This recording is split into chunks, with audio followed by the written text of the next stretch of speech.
সবাইকে সালাম জানাচ্ছি। আসসালামু আলাইকুম। আপনাদের সবাইকে ছাত্র জনতার বিপ্লবে সিক্ত নতুন বাংলাদেশে স্বাগত জানাচ্ছি। গভীর শ্রদ্ধা জানাচ্ছি জুলাই আগস্ট মাসে ফ্যাসিবাদের বিরুদ্ধে ছাত্র জনতার অভ্যুত্থানে নিহত সকলের প্রতি। তাদের আত্মার মাগফিরাত কামনা করছি। তাদের আত্মত্যাগের বিনিময়ে নতুন বাংলাদেশ গড়ার শপথ নিয়ে আমি আপনাদের কাছে কিছু কথা বলতে চাই। শরণার্থীকালের ভয়াবহ বন্যায় যারা মৃত্যুবরণ করেছেন, যারা অসুস্থ হয়ে পড়েছেন বা যারা সর্বস্ব হারিয়েছেন, যারা দুঃসহ জীবন যাপন করছেন, তাদের স্মরণে রেখে আজকের কথাগুলো বলছি। বন্যা দুর্গতদের জীবন দ্রুত স্বাভাবিক করার জন্য যাবতীয় উদ্যোগ সরকারি বেসরকারি পর্যায়ে নেবার আয়োজন করেছি। ভবিষ্যতে সকল ধরনের বন্যা প্রতিরোধে আমাদের আভ্যন্তরীণ এবং প্রতিবেশীদের সঙ্গে যাতে যৌথভাবে নেওয়া যায় সে আলোচনা শুরু করেছে। প্রিয় দেশবাসী, আপনারা জানেন বিপ্লবী ছাত্র জনতা জাতির এই ক্রান্তি লগ্নে আমাকে এক গুরু দায়িত্ব অর্পণ করেছে। তারা নতুন এক বাংলাদেশ গড়তে চায়। নতুন প্রজন্মের এই গভীর আকাঙ্ক্ষাকে বাস্তবে রূপ দেওয়ার সংগ্রামে আমি একজন সহযোদ্ধা হিসেবে তাদের সঙ্গে যোগ দিয়েছি। দেশের সকল বয়সের, সকল পেশার, সকল মতের, সকল ধর্মের সবাইকে বিনা দ্বিধায় এই সংগ্রামে যোগ দেওয়ার আহ্বান জানাচ্ছি। প্রিয় দেশবাসী, লক্ষ লক্ষ শহীদের রক্তের বিনিময়ে এবং লক্ষ লক্ষ মা বোনের আত্মদানের বিনিময়ে যে বাংলাদেশ আমরা পেয়েছিলাম তা ফ্যাসিবাদ এবং স্বৈরাচারের হাতে ধ্বংস হয়ে গেছে। আপনারা দেখেছেন আমাদের প্রতিটি প্রতিষ্ঠানকে তারা কিভাবে শেষ করেছে। দেশের রন্ধ্রে রন্ধ্রে ঢুকে গেছে দুর্নীতি। এমন এক দেশে আমাদের দেশ রূপান্তরিত হয়েছে যেখানে স্বৈরাচারের পিয়নও দুর্নীতির মাধ্যমে 400 কোটি টাকার সম্পদ করার মতো অকল্পনীয় কাজ করে গেছে নির্বিবাদে। শিক্ষা খাতকে পঙ্গু করে দিয়েছে। ব্যাংকিং ও শেয়ার বাজার খাতে লুটপাট, প্রকল্প ব্যয়ে বিশ্ব রেকর্ড, অবাধ সম্পদ পাচার, আইন শৃঙ্খলা রক্ষাকারী সংস্থাকে নিজ দলের পুতুলে রূপান্তর, বাক স্বাধীনতা হরণ, মানবাধিকার হরণ, এসবই হিমশৈলের অগ্রভাগ মাত্র। ক্ষমতা কুক্ষিগত করতে ফ্যাসিবাদী সরকার খর্ব করেছে জনগণের সাংবিধানিক ক্ষমতা ও অধিকার। দুঃশাসন, দুর্নীতি, অন্যায়, অবিচার, নিপীড়ন, বিচারের নামে প্রহসনের মাধ্যমে জনসুরক্ষা বিপন্ন করেছে। জনগণকে নির্যাতন, বঞ্চনা ও বৈষম্যের মুখোমুখি দাঁড় করিয়ে দিয়েছে। নতুন প্রজন্মের মানুষ সহ কোটি কোটি মানুষের ভোটাধিকারকে বছরের পর বছর হরণ করেছে। মানুষের এগিয়ে যাওয়ার পথে সকল ধরনের প্রতিবন্ধকতা তৈরি করে স্বৈরাচার তার নিজের, পরিবারের ও দলের কিছু মানুষের হাতে দেশের মালিকানা তুলে দিয়েছে। প্রিয় দেশবাসী, কিন্তু এই দ্বার প্রান্তে দাঁড়িয়েই আমাদের গড়তে হবে স্বপ্নের বাংলাদেশ। বৈষম্যহীন, শোষণহীন, কল্যাণময় এবং মুক্ত বাতাসের রাষ্ট্রের যে স্বপ্ন নিয়ে ছাত্র জনতা আন্দোলনে ঝাঁপিয়ে পড়েছিল, আমি তাদের সেই স্বপ্ন পূরণে অঙ্গীকারবদ্ধ। আপনাদের সবাইকে এই শুভলগ্নে তাদের স্বপ্ন পূরণে সমস্ত শক্তি নিয়ে এগিয়ে আসার আহ্বান জানাচ্ছি। তাদের স্বপ্ন আমাদের স্বপ্ন। জাতীয় জীবনে তরুণরা একটা মহা সুযোগ সৃষ্টি করে দিয়েছে। আমরা সবাইকে সুযোগ ব্যবহার করার কাজে এগিয়ে আসতে আহ্বান জানাচ্ছি। গণরোষের মুখে ফ্যাসিবাদী সরকার প্রধান দেশ ত্যাগ করার পর আমরা এমন একটি দেশ গড়তে চাই যেখানে প্রতিটি নাগরিকের মানবাধিকার থাকবে পুরোপুরি সুরক্ষিত। আমাদের লক্ষ্য একটাই, উদার, গণতান্ত্রিক, বৈষম্যহীন, অসাম্প্রদায়িক বাংলাদেশ। আমরা এক পরিবার, আমাদের এক লক্ষ্য। কোনো ভেদাভেদ যেন আমাদের স্বপ্নকে ব্যাহত করতে না পারে, সেজন্য আমরা প্রতিজ্ঞাবদ্ধ। বর্তমান সরকারের দায়িত্ব গ্রহণের মাত্র 2 সপ্তাহ শেষ হলো। কর্মযাত্রার প্রথম পর্যায়ে রাষ্ট্র সংস্কারের কাজে আপনাদের কাছ থেকে যে সমর্থন পাচ্ছি সেজন্য আন্তরিক ধন্যবাদ। আমরা অনুধাবন করছি যে আমাদের কাছে আপনাদের প্রত্যাশা অনেক। এই প্রত্যাশা পূরণে আমরা বদ্ধপরিকর। যদিও দীর্ঘদিনের গণতন্ত্রহীনতা, 15 বছরের ফ্যাসিবাদী শাসন ব্যবস্থা প্রায় প্রতিটি ক্ষেত্রেই আমাদের জন্য পর্বতসম চ্যালেঞ্জ রেখে গিয়েছে, কিন্তু এই চ্যালেঞ্জ গ্রহণে আমরা প্রস্তুত। আজ আমি সরকারের পক্ষ থেকে আপনাদের দোয়া ও সহযোগিতা কামনা করতে আপনাদের সামনে এসেছি। শুধু আমি বলবো, আপনাদের একটু ধৈর্য ধরতে হবে। এখনই সব দাবি পূরণ করার জন্য জোর করা, প্রতিষ্ঠানে ঢুকে ব্যক্তিবিশেষকে হুমকির মধ্যে ফেলা, মামলা গ্রহণের জন্য চাপ সৃষ্টি করা, বিচারের জন্য গ্রেফতারকৃত ব্যক্তিকে আদালতে হামলা করে আগেই এক ধরনের বিচার করে ফেলার যে প্রবণতা, তা থেকে বের হতে হবে। ছাত্র জনতার বিপ্লবের গৌরব ও সম্ভাবনা এসব কাজে ম্লান হয়ে যাবে। নতুন বাংলাদেশ গড়ার প্রচেষ্টা হইতে ব্যাহত হবে। রাতারাতি এই পরিস্থিতি থেকে উত্তরণ কঠিন। নড়বড়ে এক কাঠামো, আমি বরং বলবো জনস্বার্থের বিপরীতমুখী এক কাঠামোর উপর দাঁড়িয়ে আমাদেরকে দেশ পুনর্গঠনের কাজে হাত দিতে হয়েছে। আমরা এখান থেকেই বাংলাদেশকে এমনভাবে করতে চাই যেন এদেশে জনগণই সত্যিকার অর্থে সকল ক্ষমতার উৎস হয়, বিশ্ব দরবারে একটি মানবিক ও কল্যাণকর রাষ্ট্র হিসেবে সমাদৃত হয়। তরুণ প্রজন্ম, শিক্ষার্থী ও জনতার আত্মত্যাগের প্রতি সম্মান জানাতে রাষ্ট্র সংস্কারের কাজে সফল আমাদের হতেই হবে, এর আর কোনো বিকল্প নেই। প্রিয় দেশবাসী, আপনারা ইতিমধ্যে জেনেছেন জুলাই আগস্ট মাসে গণ অভ্যুত্থানে বল প্রয়োগ ও হতাহতের যে দুঃসহ ঘটনা ঘটানো হয়েছে তার স্বচ্ছ তদন্ত করতে জাতিসংঘের মানবাধিকার কমিশনের প্রধানকে বাংলাদেশে এসে তাদের তদন্ত শুরু করতে আমরা আমন্ত্রণ জানিয়েছি। তদন্তের এই প্রক্রিয়া এই সপ্তাহে শুরু হবে। তাদের প্রথম দল ইতিমধ্যে এসে গেছে। আমরা ইতিমধ্যে ছাত্র জনতার বিপ্লবকে নস্যাৎ করতে যে শত শত মিথ্যা ও হয়রানিমূলক মামলা দায়ের করা হয়েছিল তার অধিকাংশ প্রত্যাহার করেছি এবং আটক ছাত্র জনতার মুক্তি লাভের ব্যবস্থা করেছি। পর্যায়ক্রমে মিথ্যা ও গায়েবী সকল মামলার ক্ষেত্রে অনুরূপ ব্যবস্থা গ্রহণ করে মানুষকে দুঃসহ ভোগান্তি থেকে মুক্ত করা হবে। ন্যায় বিচার নিশ্চিত করতে গণ অভ্যুত্থানের সকল শহীদ পরিবারকে পুনর্বাসন করবে। সকল আহত শিক্ষার্থী ও জনতার চিকিৎসার সম্পূর্ণ ব্যয় সরকার বহন করবে।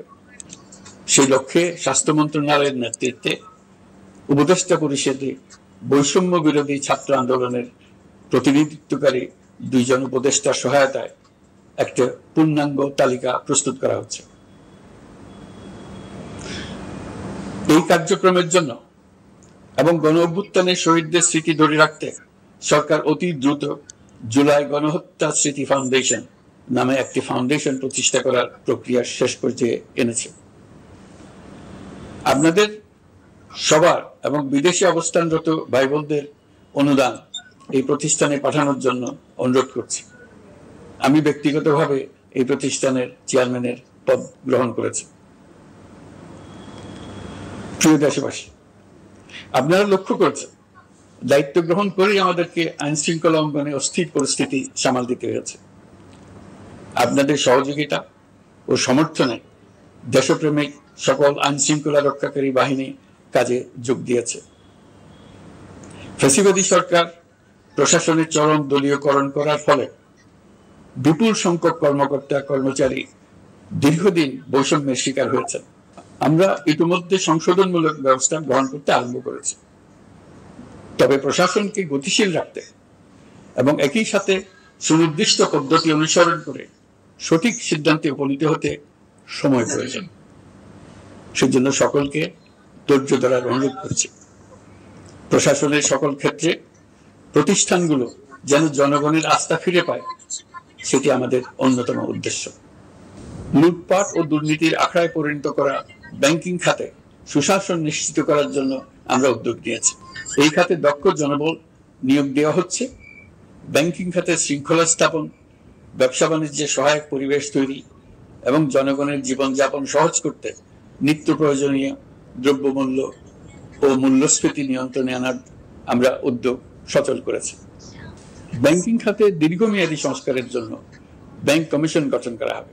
আর্থিক খাতে সার্বিক পরিস্থিতি ও সংস্কার বিষয়ে একটি রূপকল্প তৈরি করা হবে, যা দ্রুত জনসমক্ষে প্রকাশ করা হবে। শেয়ার বাজার, পরিবহন খাত সহ যেসব ক্ষেত্রে চরম বিশৃঙ্খলা বিরাজ করছে তা নিরসনের দ্রুত পদক্ষেপ নেওয়া হচ্ছে। বিচার বিভাগকে দুর্নীতি ও দলীয় প্রভাব মুক্ত করতে কার্যক্রম শুরু হয়েছে। একটি সুনির্দিষ্ট প্রক্রিয়ার মধ্য দিয়ে বিচার বিভাগের স্বাধীনতা ও জবাবদিহিতা নিশ্চিত করার উদ্যোগ নেওয়া হয়েছে। ফ্যাসিবাদী সরকারের বিচার বহির্ভূত হত্যাকাণ্ড, গুম, খুন, অপহরণ এবং আয়নাঘরের মতো চরম ঘৃণ্য সকল অপকর্মের ন্যায় বিচার নিশ্চিত করা হবে। এসব অপকর্মের সঙ্গে জড়িত সকলের বিচার নিশ্চিত করা হবে। তালিকা প্রস্তুত করে মিথ্যা মামলা প্রত্যাহার করা হবে। দুর্নীতি ও সম্পদ পাচারের বিচার করা হবে। আইন শৃঙ্খলার ক্ষেত্রে জনমুখী ও দলীয় প্রভাবমুক্ত জবাবদিহিমূলক কাঠামো সৃষ্টির লক্ষ্যে পুলিশ কমিশন গঠন করা হবে। জাতিসংঘের তদন্ত প্রতিবেদন, দায়িত্বপ্রাপ্ত সকল সংস্থা ও জনগণের সাথে মত বিনিময়ের মাধ্যমে কমিশনের নেতৃত্বে প্রয়োজনীয় সংস্কার করা হবে। বাংলাদেশকে আর কোনোদিন কেউ যেন কোনো পুলিশি রাষ্ট্রে পরিণত করতে না পারে তার ব্যবস্থা করা হবে। তথ্যের অবাধ প্রবাহ ও গণমাধ্যমের স্বাধীনতা নিশ্চিত করা হবে। ফ্যাসিবাদী সরকার গণমাধ্যমের উপরও দলীয়করণ ও নির্যাতনের বোঝা চাপিয়েছিল। জনগণের তথ্যের অধিকার নিশ্চিত করতে আমরা প্রতিশ্রুতিবদ্ধ। তথ্যের প্রবাহে বিদ্যমান আইনি ও অন্যান্য বাধা অপসারণ করা হবে। মত প্রকাশের স্বাধীনতা বাধাগ্রস্ত করে এমন সব আইনের নিপীড়নমূলক ধারা সংশোধন করা হবে। ইতিমধ্যে এই ধরনের আইনগুলো নিশ্চিহ্নিত করে এই প্রক্রিয়া শুরু করা হয়েছে। বিদেশি সংবাদকর্মীদের এদেশে আসার পর যে অলিখিত নিষেধাজ্ঞা ছিল, ইতিমধ্যে আমরা তা তুলে নিয়েছি। বিদেশি সাংবাদিকদের দ্রুত ভিসা দিতে সংশ্লিষ্ট কর্মকর্তাদের নির্দেশ দেওয়া হয়েছে। আমরা আশা করি পরিবর্তিত পরিস্থিতিতে গণমাধ্যম কর্মীরা নিরপেক্ষ সাংবাদিকতা চালিয়ে যাবে। শিক্ষাক্ষেত্রে চরম নৈরাজ্য প্রতিষ্ঠিত করে গেছে বিগত সরকার। আমরা তার পূর্ণাঙ্গ সংস্কারের উদ্যোগ নেব। এটা আমাদের অন্যতম অগ্রাধিকার। আপনারা জানেন, দায়িত্ব গ্রহণের পর দ্রুততম সময়ের মধ্যে সকল শিক্ষা প্রতিষ্ঠান খুলে দেওয়া হয়েছে। শিক্ষার্থীদের জন্য সৃজনশীল, নিরাপদ ও ভীতিমুক্ত পরিবেশ নিশ্চিত করা আমাদের অঙ্গীকার। একই সাথে পাঠ্যক্রমকে যুগোপযোগী করার কাজও দ্রুত শুরু করা হবে। গণতন্ত্রকে সুসংহত করতে স্থানীয় সরকার প্রতিষ্ঠানগুলোকে শক্তিশালী করা হবে এবং ক্ষমতার বিকেন্দ্রীকরণ নিশ্চিত করা হবে। ছাত্র জনতার গণঅভ্যুত্থানকে সফল পরিণতি দিতে প্রশাসন, বিচার বিভাগ, নির্বাচন কমিশন ও নির্বাচনী ব্যবস্থা, আইন শৃঙ্খলা খাত এবং তথ্য প্রবাহে প্রয়োজনীয় সংস্কার সম্পূর্ণ করে অবাধ ও সুষ্ঠু অংশগ্রহণমূলক নির্বাচন আয়োজন করা হবে। এর লক্ষ্য হবে দুর্নীতি, লুটপাট, গণহত্যার বিরুদ্ধে একটি জবাবদিহিতামূলক রাজনৈতিক বন্দোবস্তের সূচনা। বর্তমান সরকার দুর্নীতির বিরুদ্ধে স্পষ্ট অবস্থান গ্রহণ করেছে। আমাদের সকল উপদেষ্টা দ্রুততম সময়ের মধ্যে তাদের সম্পদের বিবরণ প্রকাশ করবেন। পর্যায়ক্রমে এটা সকল সরকারি কর্মকর্তাদের ক্ষেত্রেও নিয়মিত এবং বাধ্যতামূলক করা হবে। রাষ্ট্রীয় পর্যায়ে দুর্নীতির বিরুদ্ধে ব্যবস্থা গ্রহণে সংবিধানের ৭৭ অনুচ্ছেদে প্রতিশ্রুত ন্যায়পাল নিয়োগে অধ্যাদেশ প্রণয়ন করা হবে। এবার কৃষি খাতের কথা একটু বলে। কৃষি নির্ভর বাংলাদেশে কৃষকের স্বার্থ যেন সুরক্ষিত থাকে, কৃষক যেন তার উৎপাদিত পণ্যের ন্যায্য মূল্য পায়, তা নিশ্চিত করা হবে। প্রবাসী শ্রমিকরা যেভাবে বৈষম্য বিরোধী ছাত্র জনতার আন্দোলনকে সমর্থন দিয়েছে, মুক্তিকামী জনগণ তা কৃতজ্ঞ চিত্তে স্মরণ করা। তাদের প্রতি সকল পর্যায়ে সম্মানজনক আচরণ নিশ্চিত করা হবে। বাংলাদেশের স্বাস্থ্য খাত অন্যতম দুর্নীতিগ্রস্ত খাত। জনগণের জন্য পর্যাপ্ত স্বাস্থ্যসেবা নিশ্চিত করার লক্ষ্যে স্বাস্থ্য খাতের প্রয়োজনীয় সংস্কার করা হবে। এই খাতের সংশ্লিষ্ট সকলকে জবাবদিহিতার আওতায় আনা হবে। হাসপাতালগুলোকে আধুনিকায়নের উদ্যোগ নেওয়া হবে এবং সেখানে সরকারি ডাক্তার সহ বিশেষজ্ঞদের নিয়মিত উপস্থিতি নিশ্চিত করা হবে। স্বাস্থ্যসেবা যাতে নির্দিষ্ট কিছু অঞ্চলে কেন্দ্রীভূত না থাকে, দেশের সব অঞ্চলের মানুষ সমান স্বাস্থ্যসেবা পায়, সে লক্ষ্যে প্রয়োজনীয় উদ্যোগ নিতে আমরা বদ্ধপরিকর। বর্তমান প্রজন্ম অনেক বেশি সচেতন। বিশ্বের বিভিন্ন প্রান্তে ঘটে যাওয়া পরিবর্তন বিষয়ে তারা ওয়াকিবহাল শুধু নয়, তারা নেতৃত্ব দিচ্ছে। তারা যে উন্নয়নের স্বপ্ন দেখে তা টেকসই এবং পরিবেশ বান্ধব, প্রকৃতি ধ্বংসকারী উন্নয়ন নয়। শুধু জিডিপি একটি দেশের উন্নয়নের মাপকাঠি হতে পারে না। নদী, নালা, খাল, বিল, পাহাড়, বন, মাটি আর বাতাস ধ্বংস আর দূষিত করে যে উন্নয়ন হয় তা দীর্ঘমেয়াদী টেকসই নয়। জীবাশ্ম জ্বালানির বিরুদ্ধে পরিবেশবাদীদের সাথে আমাদের সরকারের অবস্থান সামঞ্জস্যপূর্ণ। জলবায়ু পরিবর্তন রোধ করতে এবং আগামী প্রজন্মের জন্য সুস্থ একটা পৃথিবী রেখে যেতে কার্বন নিঃসরণ শূন্যের কোঠায় নামিয়ে আনার বিকল্প নেই। আমাদের সরকার পরিবেশ ও জলবায়ু রক্ষায় সর্বোচ্চ গুরুত্ব দেবে। এই কার্যক্রমে তরুণ সম্প্রদায়কে সম্পৃক্ত করা হবে। ইতিমধ্যে বিভিন্ন রাষ্ট্র ও জাতিসংঘ বর্তমান সরকারের কর্মসূচির প্রতি সমর্থন ব্যক্ত করেছে। আমরা সকল রাষ্ট্রের সাথে বন্ধুত্বপূর্ণ সম্পর্ক বজায় রাখব। আমাদের পররাষ্ট্রনীতির ভিত্তি হবে পারস্পরিক আস্থা, বিশ্বাস ও সহযোগিতা। আমরা মানবাধিকার আইন সহ সকল আন্তর্জাতিক আইনের প্রতি শ্রদ্ধাশীল। আমাদের পক্ষ থেকে গুম বিষয়ক আন্তর্জাতিক চুক্তির পক্ষরাষ্ট্র হওয়া সহ বিভিন্ন পদক্ষেপ নেওয়া হয়েছে। ইতিমধ্যে পক্ষভুক্ত এমন সকল আঞ্চলিক ও দ্বিপাক্ষিক চুক্তি ও সমঝোতা বাস্তবায়ন করে যাব। আমাদের সরকার রোহিঙ্গা সমস্যার বাস্তবসম্মত সমাধানের লক্ষ্যে আন্তর্জাতিক সম্প্রদায়ের সাথে কাজ করে যাব। আমরা জাতীয় ঐক্যে বিশ্বাসী। প্রয়োজনীয় সংস্কারের লক্ষ্যে রাজনৈতিক ঐক্যের মধ্য দিয়ে নিশ্চিত করা হবে নারী, শিশু, প্রতিবন্ধী, ধর্মীয় সংখ্যালঘু, আদিবাসী সকলেই এদেশের নাগরিক এবং সমান আইনের সুরক্ষার অধিকারী।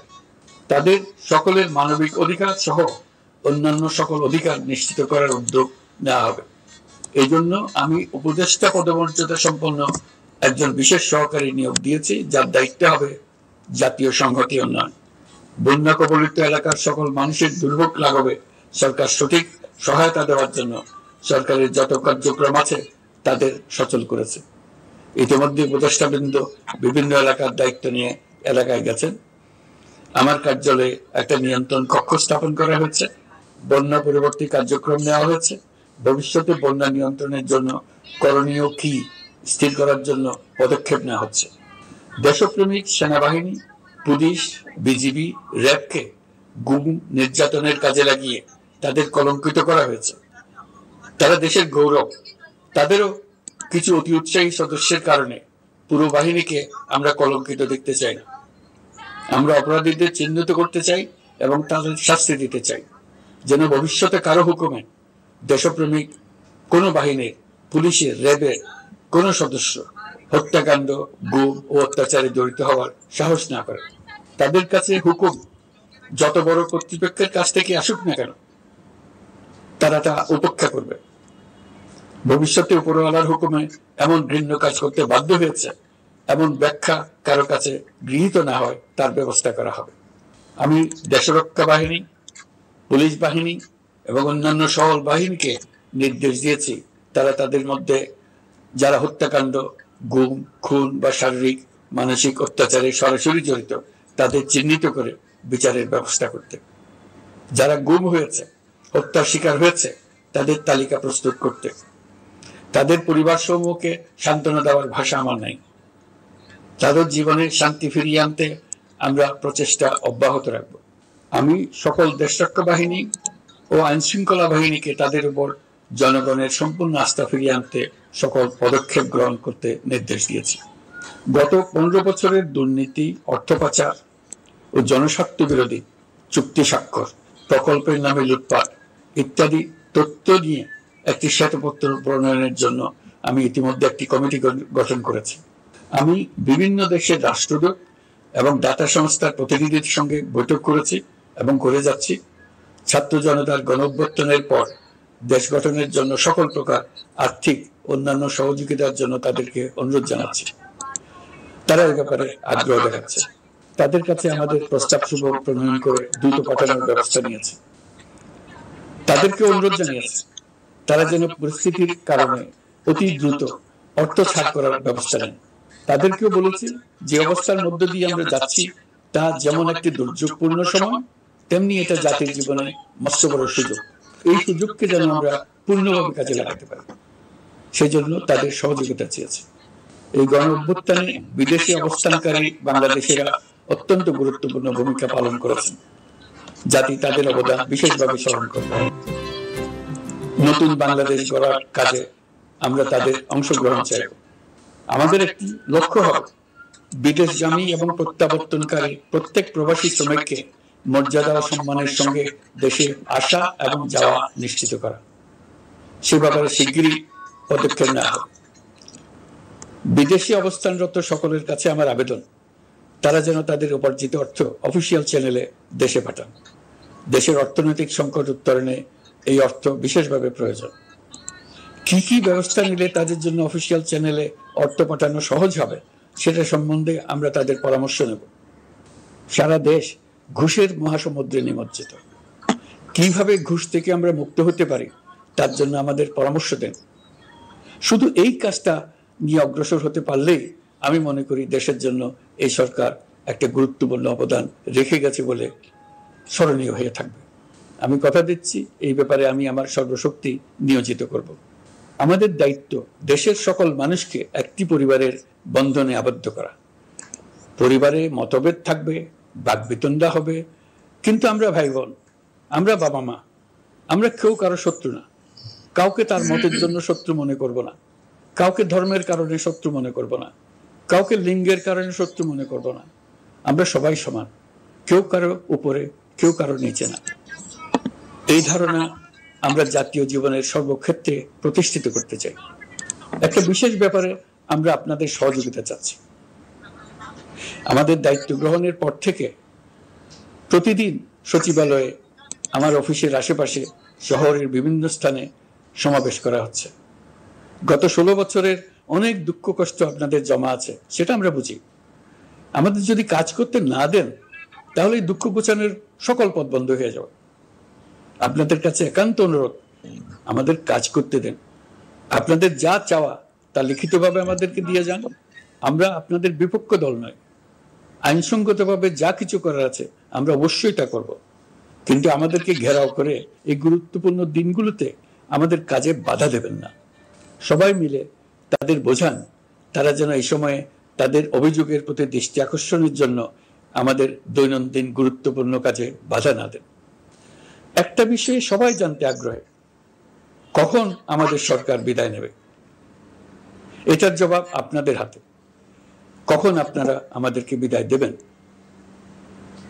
আমরা কেউ দেশ শাসনের মানুষ নই। আমাদের নিজ নিজ পেশায় আমরা আনন্দ পাই। দেশের সংকটকালে ছাত্রদের আহ্বানে আমরা এই দায়িত্ব গ্রহণ করেছি। আমরা সমস্ত শক্তি দিয়ে এই দায়িত্ব পালন করব। আমাদের উপদেষ্টা মণ্ডলীও এই লক্ষ্যে উদ্বুদ্ধ হয়ে সবাই মিলে একটা টিম হিসেবে কাজ করে যাচ্ছি। কখন নির্বাচন হবে সেটা সম্পূর্ণ রাজনৈতিক সিদ্ধান্ত, আমাদের সিদ্ধান্ত নয়। দেশবাসীকে ঠিক করতে হবে আপনারা কখন আমাদেরকে ছেড়ে দেবেন। আমরা ছাত্রদের আহ্বানে এসেছি, তারা আমাদের প্রাথমিক নিয়োগকর্তা। দেশের আপামর জনসাধারণ আমাদের নিয়োগ সমর্থন করেছে। আমরা ক্রমাগতভাবে সবাইকে বিষয়টি স্মরণ করিয়ে যাব, যাতে হঠাৎ করে এই প্রশ্ন উত্থাপিত না হয় আমরা কখন যাব। তারা যখনই বলবে আমরা চলে যাব। আমরা সংস্কারের অংশ হিসেবে নির্বাচন কমিশনকেও সংস্কার করব। কমিশনকে যে কোনো সময় আদর্শ নির্বাচনের জন্য প্রস্তুত রাখব। আমরা বিভিন্ন সংস্কারের কাজ শুরু করেছি। দেশবাসীকে অনুরোধ করব একটা আলোচনা শুরু করতে। আমরা সর্বনিম্ন কি কি কাজ সম্পূর্ণ করে যাব, কি কি কাজ মোটামুটি করে গেলে হবে। এই আলোচনার মাধ্যমে আমরা একটা দিক নির্দেশনা পেতে পারি। তবে চূড়ান্ত সিদ্ধান্ত রাজনৈতিক সিদ্ধান্ত, সেটা রাজনৈতিক আলোচনা থেকেই আসবে। এই দিক নির্দেশনা না পেলে আমরা দাতা সরকার এবং আন্তর্জাতিক অর্থনৈতিক প্রতিষ্ঠানসমূহের সঙ্গে আলোচনায় দৃঢ়তার সঙ্গে অগ্রসর হতে পারছি না। আমি নিশ্চয়তা দিচ্ছি, আমরা আমাদের পক্ষ থেকে মেয়াদ বৃদ্ধির কোনো প্রশ্ন তুলব না। আমরা আপনাদের সকলের দোয়া চাই। যে কদিন আছি সেই সময়টুকু উপদেষ্টা মণ্ডলীর প্রত্যেকে নিজ নিজ সাধ্যমতো দেশের এই সংকটকালে সংকট উত্তরণে যেন নিজ নিজ মেধা সাধ্যমতো কাজে লাগাতে পারে। নতুন বাংলাদেশ গড়ার যে সুযোগ ছাত্র জনতার রক্তের বিনিময়ে আমরা অর্জন করলাম, আমরা আমাদের মতানৈক্যের কারণে সেটা যেন হাতছাড়া করে না ফেলে, এটা আমরা নিশ্চিত করতে চাই। এই সুযোগ এবার হারিয়ে ফেললে আমরা জাতি হিসেবে পরাজিত হয়ে যাব। শহীদ, আহত এবং জীবিত ছাত্র জনতার কাছে আমরা প্রতিজ্ঞাবদ্ধ থাকতে চাই, আমরা এই অর্জনকে কিছুতেই হারিয়ে যেতে দেব না। যে সুযোগ তারা আমাদেরকে দিয়েছে তার মাধ্যমে আমাদের দেশকে পৃথিবীর একটি শ্রদ্ধেয়, সকল দিকে দৃষ্টান্ত স্থাপনকারী দেশে পরিণত করতে আমরা শপথ নিয়েছি। সবশেষে আবারও আমাদের দেশের সকল মানুষ, শিশু, কিশোর কিশোরী, তরুণ তরুণী, বয়স্ক, বৃদ্ধ, নারী, পুরুষ সবার কাছে দোয়া চাইছি যেন আমরা আমাদের সকলের স্বপ্ন বাস্তবায়নে সফল হই। আল্লাহ আমাদের সহায় হন, আমাদের সবার মঙ্গল করুন।